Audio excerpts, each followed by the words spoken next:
Hello and good evening and welcome to Muse on the News episode 2. So we're back for a second week. Thank you to everybody who got in touch after the first one. We're glad that you enjoyed it, and hopefully we'll give you a laugh or two again this evening. So how are you girls? How's your week been? Yeah, it's been good. It was really busy. Both had a full-on week of work, but we've had a really nice chilled weekend, so not too bad, is it? Yeah. Hi, good evening. It's been very nice and chilled weekend for a change. It was good. How was your week? Not chilled at all. No. Whatever the opposite of that is. Yeah, busy, very busy. Kid crazy. Hey ho, what can you do? We did offer to take a couple of your kids, but you didn't want to pay us enough for that. So. No, well, we're going to take you up on that, and we've decided the kids can live with you Monday through Friday. You can drop them off Friday. We'll do all the treats and the nice stuff, and you can do all the homework arguments and kick them out of bed in the morning. Absolutely not. No, absolutely. We'll drop them off tomorrow morning. Brilliant. Well done. Glad we've settled that. Lock the door, Molly. Okay, so we've got some good stories, I think. I know what's coming up, so I'm quite excited. I think, Molly, you're first up with your story this evening. Indeed, absolutely. So this story really grabbed me because it's about how men are starting to access a little bit more mental health support. So we all know how important this is, and especially young men. So it's new data from the Counselling Directory, and it reveals that the number of young men reaching out for mental health support has increased by a whopping 217% in the last year. So I think that's really positive. Yeah, it is. I think it's a big step in the right direction, isn't it? Because I think historically we just haven't seen men, young men particularly, seeking any kind of mental health support. The numbers have been very, very low. So it's great to see this. Yeah, there's been a lot of campaigning as well recently, hasn't there? You know, it's okay to cry and things like that for men. And I think we are seeing an end to this toxic masculinity culture that was prevalent for so long. It's a good thing. Exactly. It's like little steps, isn't it? I think we were speaking earlier, they're still saying that in terms of suicide rate, it's still 75% in favour of men. It's obviously still massively too high. And I know you were saying at work. Yeah, obviously, because I do at work, I do deal with that side of things with the suicides, and they have definitely been more male. And you know, I don't want it to be more female, but I just don't want it to be anyone. But if we can help those men to reach out and actually not just suffer in silence, because it's not good when it ends the way I see it end. It's often. Yeah. It's good that it's prevalent on social media now. I think it's good that people are seeing, you know, men are seeing that it is okay to talk, it is okay to hug and to cry and to talk about their feelings, and you know that the more that's pushed and the more they see that it is acceptable and it doesn't make them any less of a man, you know, it doesn't make them weak. And there are some fantastic charities or organizations, you know, like is it Movember that's done every November? That really helps. Yeah, and I feel like that's been in the media an awful lot this year. They've made a real push to especially try and capture the young audience. I know through Twister we've really tried to target young men and young gender diverse people to actually engage in some of those referrals, because I think still talking therapies and NHS referrals are still, they're much lower. They're saying, this article says it's higher than it's ever been, but we need to keep that kind of momentum going, I think, to show that it is okay to show emotion, to be, you know, men don't have to be really masculine the same way females don't have to be really feminine. Yeah, absolutely. Absolutely. Even if we can just encourage men to just, you know, talk to their pals and talk to their families and just to open up more in that way, then that's got to have a huge positive impact, hasn't it? Rather than bottling it up and trying to be the big man all the time. Exactly. What's the phrase? It's good to talk. I think that's really important for all of us. But especially young men. Yeah. That's hugely positive. Yeah, really good article to read actually, and that was from Happyful magazine, which I would really recommend. It's available online because it is available in print as well, but if you can pick it up online for free, so it's a really good read. Yeah, check that out. Brilliant. And if anybody does need to talk, we have our talk helpline. You can text capitals TALK talk to 88440 and somebody will answer you. Okay, right. Cool. Okay, we're going to move on to mine now. So we have a fantastic article. So we've had, oh, hold on, sorry guys.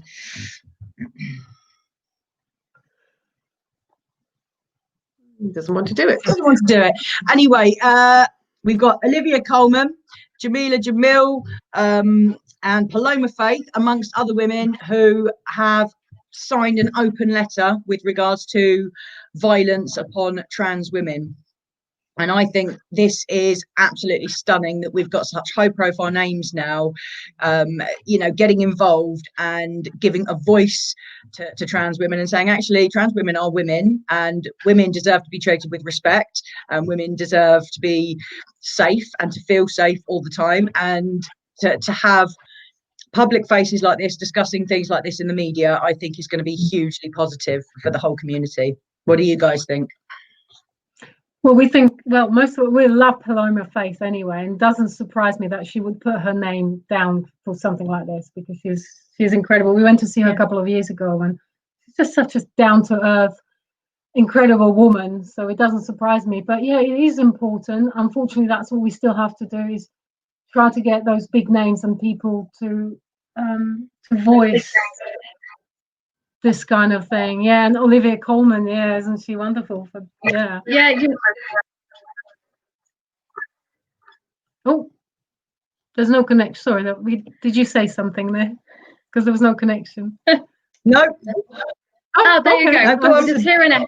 It was an echo. It's You know, you're right. Having people like that, like especially That's like Olivia Colman, you can hear. is it? Because they're in such high-profile TV programs and stuff at the moment, we need that kind of platform and that voice. You know, if they come out and support, then the smaller people and the people on the street will think, actually, that's somebody I look up to, and they've got these views, so maybe they're actually on the right track. So it's really, really important. Fantastic article. And I think the last 12 months have been probably more actually dominated by the voice of She Who Shall Not Be Named, coming very, very aggressively out against trans women. So this actually brings some balance to that. And I think it's wonderful, absolutely wonderful to see people at their level coming out and putting their heads above the parapet with this one, really. And I'm really grateful to them anyway. I think it's wonderful to see. It's very timely as well, considering we've just had Trans Day of Remembrance. So to continue the momentum of Trans Day of Remembrance and to have this kind of thing coming out into the public eye, I think is brilliant. So yeah, I'm really happy about this, and I think we need to maintain the momentum. I think we all have a friend, don't we, who recently experienced some harassment in London as she was strolling home from work, and just the fear that some women can feel just walking home from work, the harassment and the fear of violence, that it feels like it's ever present. And it's a horrible world we live in sometimes, isn't it? So I think it's not right. It's not right that you should be scared walking down the road. So No. and if you didn't like these people already, you're just gonna like if you already like enjoy what they do, and now they're doing this, you're gonna love them even more. Like for me, certainly, if I found out that someone like Paloma Faith was against this kind of thing and was a bit like J.K. Rowling, I wouldn't go to a concert ever again. No. But this is going to make me want to go again and again, because she's so high up now. On my exactly. Yeah. I love it when people use their reach and their power and their voice and their fame for good and to protect other people. I think that's only a positive thing. And like you said, it would encourage you to buy Paloma Faith tickets. Well, us in this house, we can certainly say hand on heart that we'll never ever purchase another J.K. Rowling book or put money into her coffers ever again because of her disgusting opinions. So absolutely, which makes me sad, because I've never actually seen Harry Potter and I'm never going to watch it. Now you won't. Yeah, our kids were big fans, and now they themselves have decided to boycott. So it's down to them, with no pressure from us. But we were quite proud of them for that, weren't we? We're very proud of them, and it shows the power of the voice, doesn't it? I was just going to say, absolutely, the power of a voice, and you can't take back what you've said. You can apologise and you can move forward, but it's once it's out there, and it's a view, and it takes a lot to take it back. So use it wisely. The difficulty is she stands by everything she said. Yeah, so she does, absolutely. She's never apologized. So yeah. you know, I don't want to give her any more airtime. So I think we should. Yeah, let's move on. Let's move on to the next article. So now we've got an article that was chosen by you, Jana. It was, and I think it's a really important thing, and it isn't exactly local, because it's talking about Scotland, but how amazing of Scotland to do this. They set to make period products free for all who need them by putting them in public places such as youth clubs and pharmacies, and they are the first country in the world to do that. Yeah, and I think it's incredible because such a small country as well. Yeah. It's going out there and stepping forward and saying, actually, this is right, isn't it? Yeah, and you know yourself working with young people, there's so many young people that just can't afford to buy them. Or yeah, we only had one person this week who came into youth session and didn't have enough money to buy sanitary products. And you know, you think Surrey is an affluent area, and actually, you know, she lives in quite an affluent area, but it doesn't mean that you've actually got that money, because it's not cheap. And actually, you know, they're not cheap products to buy, even for us. absolutely, they're not. yeah. You know, and they're heavily taxed as well. Yeah, as a luxury item, I believe. Is that...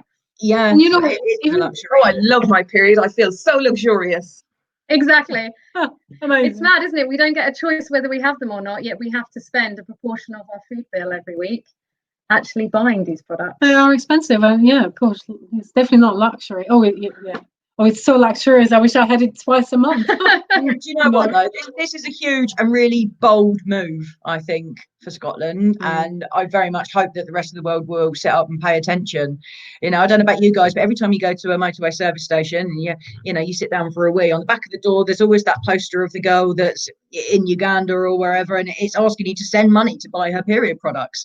You know, and there are women and young girls all over the world that really struggle, you know, particularly my mind's always turned to homeless women who must really struggle at that time of the month to look after themselves. So to actually have free products here, there and everywhere for people to just take, I think is a really bold and excellent move. And I would love to see England, Northern Ireland and Wales certainly follow suit. If it doesn't, roll out to the rest of the world, I'd love that.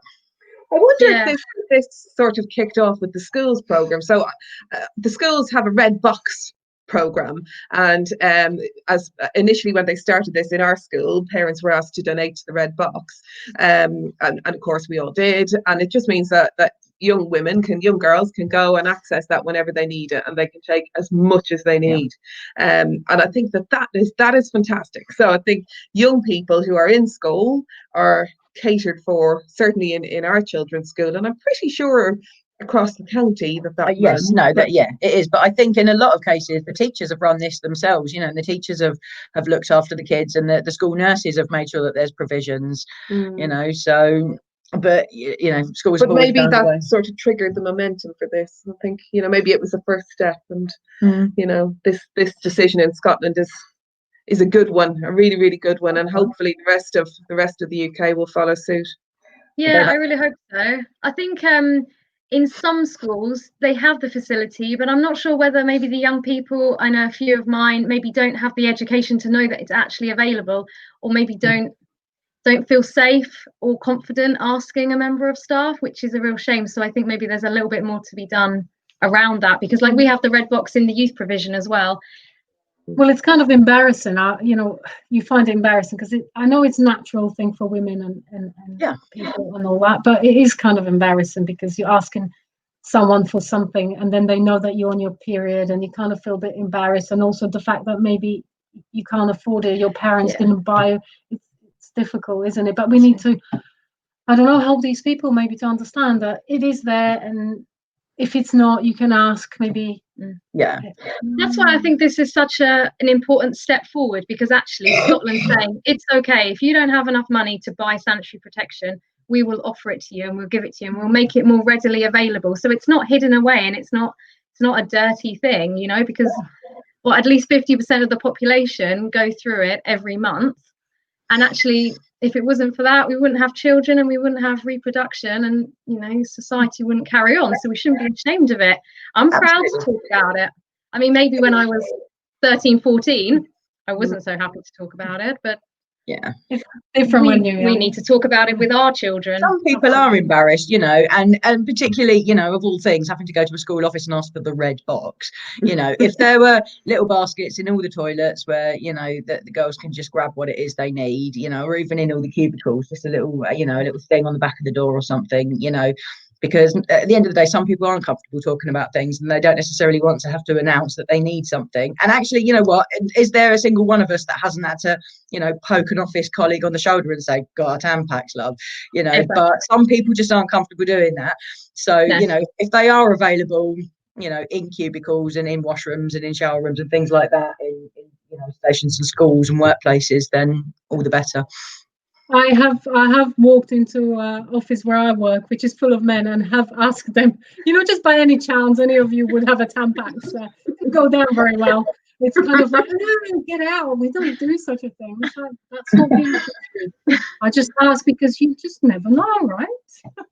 You never know when you're going to need them. And actually, I had a friend, and he was in the army, and he said all the lads when they're deployed, they all fill their backpacks up with Tampax because it's the best thing to use for a wound. You can plug a wound with a Tampax and it absorbs the blood and it stops any blood flow. And they all swear by them. So it's almost a tool of war. Very manly thing to have. Very manly. It's great for nosebleed. Well, not a sanitary pad, right? Not a sanitary towel. No, but just one more thing. Actually, it's just a little light bulb moment. I get them sometimes. But wouldn't that be amazing if actually there were men out there who would think like that and maybe just have a couple of those with them in their bag or backpack? Mm-hmm.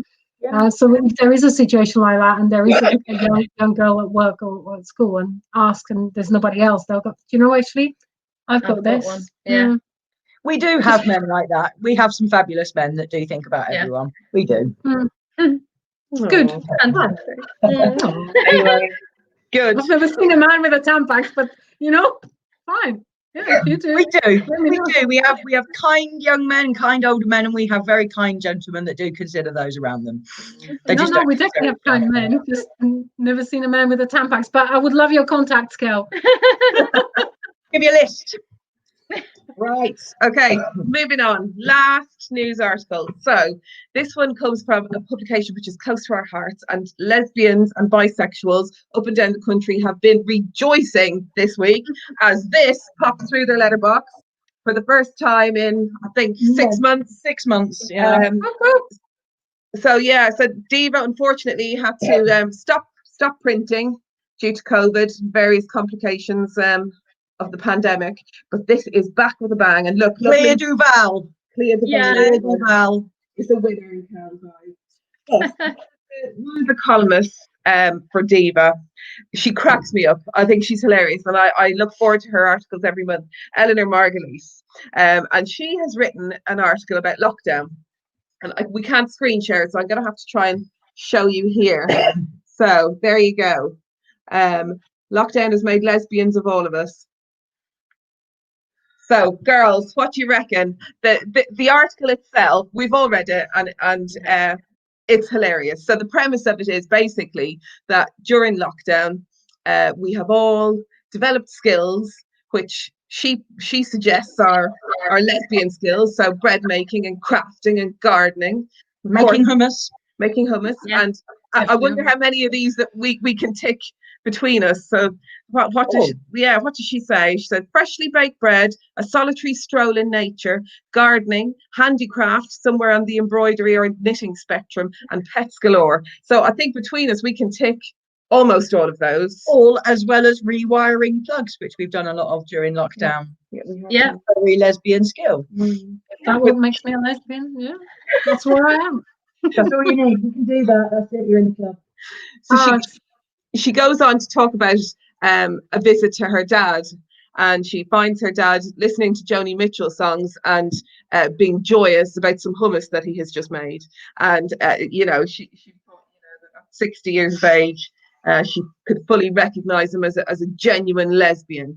I just think it's such a hilarious article. We have tried to find it online, and I'm not sure that it is online. But you can certainly pick this up in WH Smith's. Yes, all good news agents. News agents. Yeah, it's definitely worth a read, that article. I really laughed hard. It's hilarious. It's hilarious. But it sort of leaves you to think, what do the community at large consider to be stereotypical lesbian leanings? Like it used to be Birkenstocks, right? And I don't know about you, but nobody in this house owns a pair of Birkenstocks or any dungarees, in fact. So is it now our pastimes that define us? Well, and there seems to be quite a lot of them, doesn't there, actually? So, and some pretty positive stereotypes there. I'm quite happy with those. And if that's what makes us, then I think it equates to quite a well-rounded person, actually. Nice walk in nature, come home, bake a nice loaf of sourdough. Make a stew, put pair of slacks on or whatever. Comfy clothes, I really like that. A good, sturdy pair of walking boots, right? Which we actually all have. So yeah, can't beat a good pair of walking boots. Absolutely. I don't know. Do you own dungarees? No, but I don't. But I tell you something, it's only because I don't have the physical build for dungarees. I would love to wear dungarees. I think they're brilliant. Let's bring back the 90s. Molly's got we'll all some have. Do you? No, but all my childhood I had dungarees, and I was quite a chubby child and teenager, and dungarees didn't do me any favors. But now maybe I could invest in a new pair. Now your mum goes through the photo albums and go, we should have known, Molly. Look at you in 1990 wearing dungarees. And I had the ones you could zip off, so in hot weather you could take them off below the knee, and then they turned into dungarees for shorts. Clever. Yeah, I thought so. It took a lot of years of meeting me to bring the inner lesbian out of you. But it's such a positive article. You know, we all need a bit of a laugh at the moment, don't we? A very funny article. And the strapline says, imagine a world run by lesbians. A lot of drama for sure, but a hell of a lot more social justice. I just saw that was a great line, a really brilliant line. Yeah, I don't want to be blowing, our trumpet, but yeah, we're good. But I just wanted to, before we leave this article, I just wanted to give Diva a mention and also other magazines for the community, because I think it's really important that we have them. They're hard to find and few and far between. What do you girls think? Do you think it's important that we have them available? Yeah, definitely. I mean, we love Diva. We subscribe as well, so we've read the article and a few others this month already. But it's so important to have something for all of our community. Like you say, they're quite hard to find, and publications aren't cheap to print now. So actually, there's less and less magazines. But it's so important to have a voice, just not just for the lesbian community, but for the whole community. You know what? I remember being 21 and stumbling across my first edition of Diva and reading it cover to cover and thinking, these people are like me, these are my people, this is my world, and they're writing about things I can relate to, and they're recommending books I want to read, and they're recommending films I want to watch. And I think actually the first edition of Diva I ever read had a review for Butterm a Cheerleader in it, the movie that had Claire Duval in it, and then they returned with a bang with Claire Duval on the cover, and I couldn't be happier. This is me returning to a lustful 21-year-old who was desperately in love with Claire Duval. So I'm still are, darling. Yes, she's okay. She's my second best now, because I'm deeply in love with my wife. But Claire Duval, she can come to our dinner party. Yes, she can. It sounds like an autumn dinner party. Yeah, can we come? We're going to need a bigger house. We are going, yes. You can sit next to Whoopi Goldberg and you can sit next to Dawn French. Oh, this sounds good. Yeah. It's going to be some dinner party. Yeah. Is Whoopi Goldberg lesbian? No, but she's an ally. Yeah. And she's just a tip-top bird. Come on, she's awesome. Oh, yeah. Really? You can each have a plus one. You can bring a guest each. Who would you invite? Wow. Oh, well, you know who I'm bringing. There's only one. And only. They can be dead or alive. Hang on. Dead or alive, yeah. Yeah, alive, very much alive. Still very alive, but it is one and only Martina Navratilova I'd bring.